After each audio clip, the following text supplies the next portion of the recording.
নমস্কার, দেখছেন talk to Bangla. আমি অভিষেক রয়েছে প্রদর্শিত। এই মুহূর্তে যে খবর নিয়ে উপস্থিত হয়েছে, কংগ্রেস পার্টির অভ্যন্তরে একটা নতুন বড় সড়ো একটা চেঞ্জ আসতে চলেছে সাংগঠনিক ভাবে, এবং অবশ্যই তার সঙ্গে তাদের যে রূপরেখা, তাদের যে লড়াই করার রূপরেখা, সেটাও বদলাতে চলেছে। এবং কংগ্রেসের পক্ষ থেকে এই মুহূর্তে প্রিয়াঙ্কা গান্ধীকে ঠিক যেমন ভাবে সামনের দিকে এগিয়ে নিয়ে যাওয়ার কথা আপনাদেরকে আগেই জানিয়েছিলাম, সিডব্লিউসির বৈঠকে ঠিক হয়েছিল, ঠিক তেমন ভাবে আর একটা নাম উঠে এসেছিল, আপনাদের তখনও জানিয়েছিলাম। এই নামেই কিন্তু শিলমোহর পড়তে চলেছে। এখন যেটা শোনা যাচ্ছে, ঠিক বিজেপির স্টাইলে, বিজেপি ঠিক যেমন ভাবে তাদের একজন রাষ্ট্রীয় অধ্যক্ষ হিসেবে নীতিন নবীনকে এগিয়ে রেখেছে, সেই কাজটা তিনি করছেন। সেই নীতিন নবীনের কাজটা কংগ্রেস পার্টিতেও একজন যুব মুখ সামনে আসছে এবারে। সেই মুখটা সচিন পাইলট। সচিন পাইলট আপনারা জানেন রাজস্থানের নেতা হলেও তিনি সারা দেশে অত্যন্ত পরিচিত, এবং অবশ্যই যুব নেতার হিসাবে তার যে পরিচিতি, তার যে একটা ফেস ভ্যালু তৈরি হয়েছে ইতিমধ্যেই, সেটা কিন্তু অস্বীকার করার কোনো জায়গা নেই। এবং সেই সচিন পাইলটকে সামনে এগিয়ে দিলে, আর যাই হোক না হোক, কংগ্রেসের যে একটা বৃদ্ধতন্ত্র, সেই বৃদ্ধতন্ত্রের যে একটা অভিযোগ কংগ্রেসের প্রতি, সেইটা কিন্তু ঘুচবে। এবং এর সাথেও বিভিন্ন ধরনের অনেক রূপরেখা চেঞ্জ করা হচ্ছে। মানরেগা নিয়ে তাদের যে একটা অ্যাটাক, সেটা যেমন ছড়িয়ে যাবে। সেটা কিভাবে ছড়িয়ে যাবে বলবো এই ভিডিওতেই। কংগ্রেস পার্টির তরফ থেকে বিভিন্ন ধরনের কর্মসূচি, সেটা কলকাতার কংগ্রেস হোক, অর্থাৎ পশ্চিমবঙ্গের ক্ষেত্রে হোক, কিংবা বিভিন্ন জায়গায় যে সমস্ত রাজ্যে ভোট রয়েছে মূলত, সেই সমস্ত ক্ষেত্রে কিন্তু অবশ্যই কংগ্রেস পার্টি একটা নতুন ভাবে তৈরি হতে চলেছে, এবং সেখানে অগ্রণী ভূমিকা কিন্তু নেবেন সংগঠনের দিক থেকে সচিন পাইলট, ঠিক যেমন ভাবে, ঠিক তেমন ভাবে প্রিয়াঙ্কা গান্ধীও। সমস্তটা বিস্তারিত ব্যাখ্যা করার আগে অবশ্যই টক টু বাংলা ইউটিউব চ্যানেলটিকে সাবস্ক্রাইব করুন, এই ভিডিও দেখুন শেষ অব্দি স্কিপ না করে। আপনারা যাই বলুন না কেন, ইন্ডিয়া অ্যালায়েন্সের মধ্যে, অর্থাৎ বিজেপি বিরোধী যতগুলো দল রয়েছে, তার মধ্যে কংগ্রেসই একমাত্র 100 খানা সিট নিয়ে কিন্তু বর্তমানে ভারতবর্ষে রয়েছে লোকসভার অভ্যন্তরে। সুতরাং সেই জায়গা থেকে সারা ভারত জুড়ে যদি একটা পার্টি অ্যান্টি বিজেপি একটা মুভমেন্ট তৈরি করতে পারে, সেটা কংগ্রেস। এবং সেই জায়গা থেকে কংগ্রেসকে এই মুহূর্তে আরো বেশ খানিকটা শানিত হতে হবে, সেটা আমরা বারংবার লক্ষ্য করেছি। অন্তত ইলেকট্রাল পলিটিক্স এর ক্ষেত্রে শেষ পর্যন্ত ভোটের ফলাফলটা খুব গুরুত্বপূর্ণ একটা ভূমিকা নেয়। এবং সেই জায়গা থেকে গত 2 বছর বা 1.5 বছর সময়ের মধ্যে, লোকসভা ভোটের পরবর্তী সময়, কংগ্রেসের যেভাবে একটা উত্থান নতুন ভাবে আমরা দেখতে পেয়েছিলাম, রাহুল গান্ধীর যেভাবে উত্থান দেখতে পেয়েছিলাম, সেই উত্থানটা কিন্তু বেশ খানিকটা ডিক্রিজিং একটা গ্রাফ। কারণ 4টে রাজ্যে পর পর কংগ্রেসকে হারতে হয়েছে। প্রথমত মহারাষ্ট্র, হরিয়ানা, তার পরবর্তীতে দিল্লি, এবং সর্বশেষ ঘটে যাওয়া ইলেকশন বিহার। প্রত্যেকটাতেই খারাপ ফলাফল করেছে কংগ্রেস, এবং সেই কংগ্রেসকে আবারও উজ্জীবিত করতে এই মুহূর্তে নতুন একটা স্ট্র্যাটেজি কংগ্রেসের পক্ষ থেকে ছোট একটা পরিসরে নেওয়া হয়েছিল। প্রিয়াঙ্কা গান্ধীকে দায়িত্ব দেওয়া হয়েছিল। তিনি যেহেতু কেরালা থেকে আসেন, তাই কেরালাতে অন্তত সংগঠনটাকে যাতে মজবুত করা যায়, যাতে ভোটমুখী করা যায়, মানুষকে কংগ্রেস মুখী করা যায়, সেই দায়িত্বটা তিনি কিন্তু ভালোভাবেই পালন করেছেন। সেটার একটা প্রমাণ আমরা ইতিমধ্যেই পেয়েছি। কেরালাতে যে কর্পোরেশন ইলেকশন হয়েছে, সেখানে ইউডিএফ জোট হই হই করে জিতে গিয়েছে। এবং বলা হচ্ছে কিন্তু কেরালায় যে সামনে নির্বাচনটা হতে চলেছে, সেখানেও সামগ্রিকভাবে সরকার একটা পরিবর্তন হতে পারে। অর্থাৎ বামেদের হাত থেকে কংগ্রেস সমর্থিত যে জোট, তাদের হাতে সরকার চলে যেতে পারে। এই কাজটা কিন্তু মূলত করেছেন প্রিয়াঙ্কা গান্ধী, বা প্রিয়াঙ্কা গান্ধীকে দেখেই এই কাজটা কংগ্রেস করেছে, তেমন একটা বেশ তথ্য এই মুহূর্তে কংগ্রেসের আভ্যন্তরীণ ভাবে উঠে আসছে।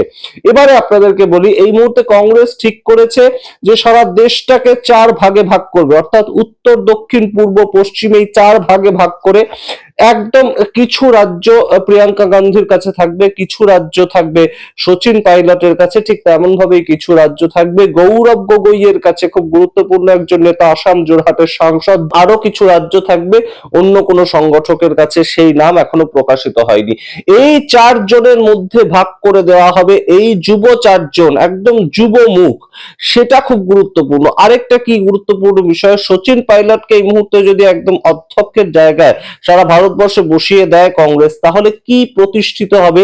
কংগ্রেস যে ভাবধারাটা নিয়ে এই মুহূর্তে এগিয়ে যেতে চাইছে, সারা দেশ জুড়ে আমরা দেখতে পাচ্ছি আদিবাসী, দলিত, পিছিয়ে পড়া, সংখ্যালঘু সম্প্রদায়ের ওপর অত্যাচারের সংখ্যা বেড়েই চলেছে।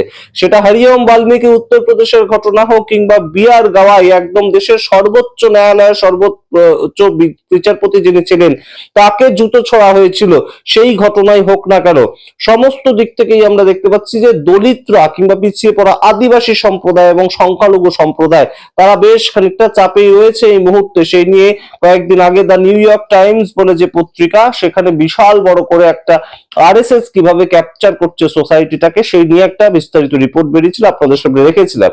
কিন্তু এই মুহূর্তে সবচেয়ে গুরুত্বপূর্ণ যে জায়গাটা, সচিন পাইলটকে যদি কংগ্রেসের মুখ করা যায়, তাহলে একটা তো প্রতিষ্ঠিত হবে, যুব মুখ হিসেবে কংগ্রেসের একজন আসছেন। কিন্তু আরেকটা জায়গা খুব গুরুত্বপূর্ণভাবে প্রতিষ্ঠিত হবে, সচিন পাইলট দলিত সমাজ থেকে বিলং করেন, ঠিক যেমন ভাবে মল্লিকার্জুন খাড়গে তিনি পিছিয়ে পড়া সমাজ থেকে বিলং করেন এবং তাকে রাজ্যসভার সাংসদ এবং অবশ্যই কংগ্রেসের সভাপতি বহুদিন ধরে করে রাখা হয়েছে, সেটা যেমন একটা গুরুত্বপূর্ণ ফ্যাক্টর, ঠিক তেমন ভাবে সচিন পাইলটের বিষয়টাও কিন্তু উঠে আসছে। সচিন পাইলট এমনিতে রাজস্থানের মধ্যে অত্যন্ত জনপ্রিয় এবং রাজস্থানে যখনই ভোট হোক না কেন, সেটাও একটা গুরুত্বপূর্ণ জায়গায় আসবে যে রাজস্থানের একজন মানুষ সারা দেশের নেতা হয়েছেন এবং যুব নেতা। তার অনুভব কিন্তু তেমন নয়, তার বহুদিনের যে রাজনৈতিক কেরিয়ার সেটা নয়, তার একটা রাজনৈতিক লেগেসি রয়েছে কিন্তু বহুদিনের যে রাজনৈতিক কেরিয়ার তেমন নয়। কিন্তু তাকে একদম সরাসরি তাকে তুলে নিয়ে আসা, একদম ন্যাশনাল কংগ্রেসের মুখ করা, সেটা যেমন একটা জায়গা। আরেকটা বিষয় হচ্ছে খুব গুরুত্বপূর্ণ ভাবে এই মুহূর্তে কংগ্রেস কিন্তু যুব নেতৃত্বকে সামনে আনতে চাইছে, বিভিন্ন দল থেকেও আনতে চাইছে। তার একটা নমুনা আমরা কোথায় দেখতে পেয়েছি, গত পরশুদিন আমরা দেখতে পেয়েছি মহসেন বেনজির নূর তিনি হঠাৎ করে তৃণমূল কংগ্রেস ছেড়ে কংগ্রেসে প্রত্যাবর্তন করেছেন। তিনি কংগ্রেসেই ছিলেন সারা জীবন ধরে, কংগ্রেসের তরফ থেকে তিনি এমএলএ ছিলেন, এমপি ছিলেন, বিভিন্ন পদে থেকে তিনি 2019 সালে চলে যান এবং 2020 সাল থেকে তিনি রাজ্যসভার সাংসদ হিসেবে ছিলেন। কিন্তু সেই মহসেন বেনজির নূর হঠাৎ 2026 সালে তার রাজ্যসভার যে টেনিয়ার, রাজ্যসভার যে সময়সীমা, সেটা এপ্রিল মাসের 2 তারিখ 2026 সালে শেষ হচ্ছে, সেইটা ঠিক আগে ফিরে এলেন কিন্তু কংগ্রেসে। সুতরাং কোনো না কোনো সমীকরণ এখানে কাজ করেছে, সেটা যেমন একটা বিষয়। কিন্তু প্রত্যেকটা প্রদেশের কংগ্রেস সভাপতি, ঠিক পশ্চিমবঙ্গের ক্ষেত্রে যেমন শুভঙ্কর সরকার রয়েছেন বর্তমানে, তাদেরকে কিন্তু একটা দায়িত্ব দেওয়া হচ্ছে যে যুব নেতৃত্বকে যে কোনো দল থেকে ফিরিয়ে আনো কংগ্রেসে এবং অবশ্যই কংগ্রেসে নতুন ভাবে একটা মুভমেন্ট চালু করো, কংগ্রেস যাতে একদম মানুষের মধ্যে দাগ কাটতে পারে, সেই জায়গাটা এই মুহূর্তে কংগ্রেস কিন্তু আবারও চেষ্টা করছে। এবং ইতিমধ্যে আপনারা জানেন, পশ্চিমবঙ্গের একটা ছোট্ট খবর আপনাদের দিয়ে দিই যে বাম কংগ্রেস জোট সেটা কিন্তু আর থাকছে না, এই নিয়ে কিন্তু আর কোনো সন্দেহের জায়গা নেই। কংগ্রেস ইতিমধ্যেই জানিয়ে দিয়েছে যে 294টা আসনেই তারা প্রার্থী দেবে। এই কথার একটাই মানে যে কংগ্রেস শক্ত সমর্থ হতে চাইছে, কংগ্রেস নিজেদের হারানো জমি আবার ফিরে পেতে চাইছে। সেই জায়গাটাকে এই মুহূর্তে কিন্তু মাথায় রেখে কেন্দ্রীয় কমিটির তরফ থেকে ঠিক করা হয়েছে যে বিভিন্ন জায়গায় কংগ্রেস আবারও তাদের পুনরুজ্জীবিত করবে এবং সেটা যুব নেতৃত্বের হাত ধরে। তাই জন্য সচিন পাইলটকে নিয়ে এই মুহূর্তে ভাবনা চিন্তা ঠিক যেমন চলছে, ঠিক তেমন ভাবে প্রিয়াঙ্কা গান্ধী, তাকে অবশ্যই এই মুহূর্তে ওয়াননাট থেকে তিনি আসেন, তাকে দক্ষিণের যে একদম বলা যেতে পারে কেরালা রাজ্য, সেইটাকে জয় করে আনবার জন্য কিন্তু এই মুহূর্তে সম্পূর্ণ তাকে দায়িত্বটা দিয়ে দেওয়া হচ্ছে ওয়াননাট কিংবা একদম সরাসরি কেরালা। এই কেরালার ভোটের আগে প্রিয়াঙ্কা গান্ধীকে আমরা দেখব বিভিন্ন সময় বিভিন্ন ভাবে তিনি কেরালাতে প্রচার করছেন এবং অবশ্যই কেরালাতে সাংগঠনিক ভাবে তিনি আরো মজবুত করছেন। এছাড়া আপনাদের আরেকটা খবর দিই, মনরেগা নিয়ে কংগ্রেসের এই মুহূর্তে একটা বড় সড়ো আন্দোলন কংগ্রেস তৈরি করবে, আপনাদের জানিয়েছিলাম আগে। সেই মতন এই মুহূর্তে খবর উঠে আসছে কংগ্রেসের একদম সরাসরি বুথ স্তর, জেলা স্তর, গ্রাম পঞ্চায়েত, মূলত গ্রাম পঞ্চায়েতটাকে তারা টার্গেট করছে। যেহেতু 100 দিনের কাজ যারা করেন সেই সমস্ত মানুষ, প্রান্তিক মানুষ, তারা গ্রামেই বসবাস করেন, তারা মফস্বল শহরগুলোতে বসবাস করেন, সেই জায়গা থেকে তাদের কাছে যদি এই মনরেগা নিয়ে কংগ্রেসকে পৌঁছে যেতে হয়, কংগ্রেসের বুথ স্তরে আরো কর্মী নিযুক্ত করে দরকার হলে একদম সরাসরি কংগ্রেসের পক্ষ থেকে লিফলেট বিলি করা হবে, সেটা গ্রামে গ্রামে গিয়ে প্রচার করা হবে। এই ধরনের একটা সিদ্ধান্ত নেওয়া হয়েছে কংগ্রেসের পক্ষ থেকে। অর্থাৎ মনরেগাটা কতটা জরুরি ছিল, জি রামজি বিল এসে তাদের কি ক্ষতি হবে, এইটা একদম সরাসরি মানুষের মধ্যে পৌঁছে দেওয়া। অন্যদিকে রাহুল গান্ধী ঠিক যেমন ভাবে লড়াই করছেন সংসদের অভ্যন্তরে, সংসদের বাইরে এলওপি হিসেবে, তিনি তার মতন লড়াই চালিয়ে যাবেন। এই সামগ্রিক খবর উঠে আসছে কংগ্রেসের মধ্যে থেকে। এই মুহূর্তে অবশ্যই বড় পদ পেতে চলেছেন সচিন পাইলট, এই মুহূর্তে এখন তেমন খবর। এবং অবশ্যই এই মুহূর্তে যুব সমাজকে আকৃষ্ট করছে কংগ্রেস নিজেদের দিকে, বিজেপি বিরোধী একটা মুখ হয়ে ওঠার জন্য। যুব সমাজ সেটা যে কোনো রাজ্যেই অবশ্যই কিন্তু আবারও বেশ খানিকটা আকৃষ্ট হতে পারে কংগ্রেসের পতাকা নিয়ে। আপনারা অবশ্যই নজর রাখবেন কংগ্রেসে কোথাও পরবর্তীতে কর্মসূচি যদি বৃহৎ হয়, তাতে অবশ্যই দেখবেন যে যুব কংগ্রেস তাদের কিন্তু একটা বড়সড় ভূমিকা থাকছে।